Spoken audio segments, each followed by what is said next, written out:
चुनाव में हमने पहले कहा था कि उनको नहीं रहने दिया जाएगा। आप लोग उस समय एनडीए के नेता क्या बोलते थे? 25 से 30 नीतीश नहीं ना, तो झूठ तो बोला उन लोगों ने। बात सवाल ये है कि इतना बड़ा मैंडेट के बाद भी सरकार में परिवर्तन किया जा रहा है, आखिर क्यों? यही इच्छा होती तो वो चुनाव से पहले भी तो बोल सकते थे।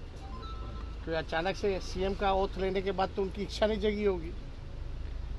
वो तो इच्छा थी नहीं उनकी, ये तो थोपा गया है जो बातें आ रही हैं। तो हम लोग पूरी तरीके से जो है वो क्या करते हैं नहीं कर रहे। लेकिन असली सवाल है कि भाई बिहार की स्थिति क्या है। बिहार की स्थिति आप समझ जाइए कितना बद से बदतर होता जा रहा है। कानून व्यवस्था हो, चिकित्सा का हो, शिक्षा का हो, किसानों का हो, गरीबी का हो या महंगाई का हो या पलायन का हो, लोग परेशान हैं कि नहीं? आप समझ रहे हैं कितने बड़े तादाद में लोग जो है बाहर रहने वाले जो मजदूर हैं, जो पलायन कर रहे थे, तो वापस आ रहे हैं बिहार। गैस की किल्लतों की वजह से नौकरी पे आँच आई हुई है। उसके लिए बिहार की सरकार ने कोई व्यवस्था की है क्या? कोई चर्चा की है क्या? कोई व्यवस्था नहीं, कोई चर्चा नहीं। तो इन लोगों का तो केवल काम ही है बस भाड़ में जाए बिहार, लेकिन अपना कुर्सी पर बने रहे। तो इन लोग की यही मंशा है। हम लोग टीआरई वाले पे हमने कल भी हमने लिखा है कितने ईमानदारी से हम लोगों ने जो कमिट किया उस काम को हम लोग जो है पूरा किया। आज कहाँ क्या हो रहा है उसमें? कहाँ नौकरी पे कोई बात हो रही है? तो ये लोग काम करने वाले थोड़ी हैं। ये लोग तो केवल बिहार को बदनाम कर रहे हैं और बर्बाद कर रहे हैं पूरी तरीके से।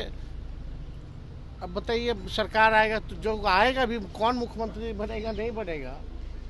जनता का मैंडेट है क्या? बिना जनता तो किस प्रकार का लोकतंत्र है भाई? तो मैंडेट ही नहीं। जनता जिसको चाहती है वो मुख्यमंत्री हो ही नहीं रहा है तो क्या मतलब रह गया? तो अब जो भी बनेगा वो दिल्ली से सरकार चलेगी। एक सवाल है कि कल पहली बार नीतीश कुमार बोलने के लिए सामने आए, लेकिन संजय झा ने हटा दिया, उनको बोलने से रोक दिया। देखिए कभी कोई हाथ खींचता है, कभी कोई पैर पकड़ता है, कभी कोई कुर्ता खींचता है।